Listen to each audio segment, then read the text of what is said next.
My name is Patrick McBride. I am 40 years old. I was diagnosed with multiple sclerosis 17 years ago when I was in the U.S. military. I was in flight school to become a pilot, and I knew that career was over. I was depressed, I was disgusted, but I knew if I kind of kept with it for another semester or so, but I knew nobody was going to hire me having double vision if I was going to become physically more disabled than I was. I've seen myself change careers 3 different times because of my physical impairments and my disability. It used to be that the hidden MS was the hidden disease and nobody knew I had it, and I could hide it very well. And you know, it gets to the point, some of the first aspects of other people knowing you have the disease or you knowing that they know you have it is when they start opening the doors for you.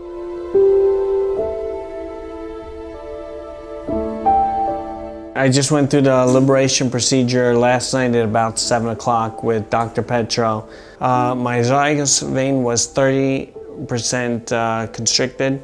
He opened that up and he went right up to the right jugular vein, which was 70% constricted. Then when he went to the right, it was 99.9% constricted. So that's with the 2 veins, I was only getting 15% return. You can imagine what that was doing when my brain was calling for oxygen. Physically, right away on the table, I started to feel more cognitively alert, like the brain fog, as they call it, started to dissipate. When I woke up this morning, it was for the first time in years, it was like second nature for me to just take my legs, flip them over the side of the bed, and stand up. For years, I've had to take my legs and bring them to the side, you know, roll over to the side and push up with my arm. I didn't have to do any of that. Going into the bathroom, I am brushing my teeth and I'm smiling because I didn't have to position myself so I was leaning against the wall or holding on to the sink. It's amazing. When I was able to do that was 12 hours later. And then to come out and to get dressed, it was unbelievable. As they say in the therapy, the activities of daily living. And instead of taking 5 minutes to put on my pants and put on my shorts and socks and shoes, I had it all done. It was like second nature just to put it on. I didn't have to think about every moment that I was going to be doing something. My wife was very surprised when I came back to the room. I guess she could tell in my voice and the way I was talking. She was very, very emotional, very happy. My kids will probably be happier than I am because there's so many things that I haven't been able to do with my kids. If I went to a baseball game, I'd have to bring the walker. By the time I got there, the only thing I'm thinking is, oh my God, how am I going to get back to the car?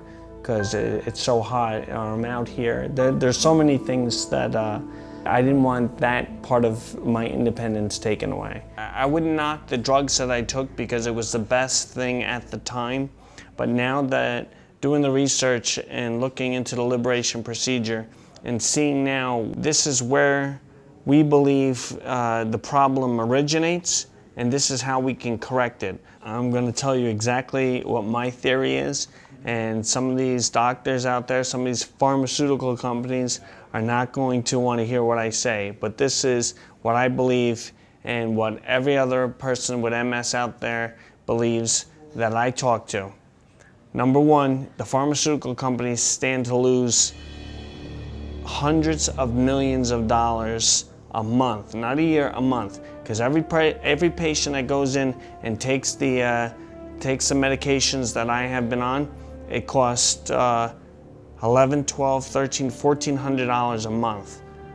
These medications, none of them say they're going to cure you, they're going to make you better. They all say they're going to, quote, stop the progression or slow it down. Even my doctor, the neurologist, when I was coming here, he it seemed like, I hate to say it, you know, if he sees this, but it seemed like he was very annoyed that I was even doing this procedure. And what I told him was, for 17 years, Doc, nobody has told me that, hey, this is, we think we found the problem that can correct the problems that you're having. Here is the solution. So they found the problem, and not only did they find the problem, but they were giving me a solution. And here I am, 18 hours later. I'm getting stronger. The pharmaceutical companies, you're not going to like this, but I am no longer taking the medications that I was taking. There's no need for it. Some of the drugs that are out there, they give you PML, which has killed, I thought it was 19 people, and other patients telling me it's like 40-some patients already. Another drug gives you tumors on your pituitary gland. Another chemo drug that the doctor wanted to give me, he said, well, you can only take this for 2 years because it enlarges your heart, gives you congestive heart failure, and your hair falls out. So I'm looking at him like, oh my God, you want me to take this drug? You know, don't I have enough problems with MS? So thank God I didn't do that. This seems to me like it's a cure. As much as people, pharmaceutical industries, doctors, neurologists, or whatever, that don't want to admit to themselves that this is the closest thing I've encountered in 17 years, that helps.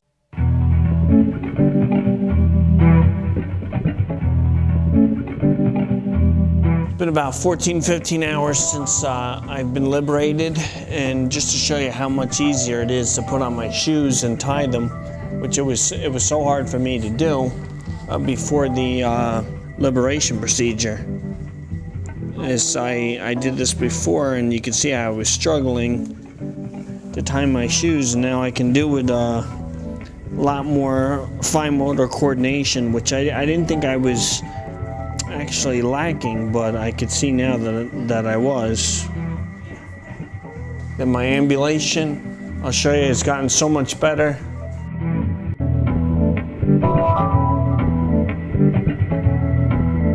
One thing that I couldn't do is squat down and squat back up, you know. Even with getting down, not just to show you, I could never do this.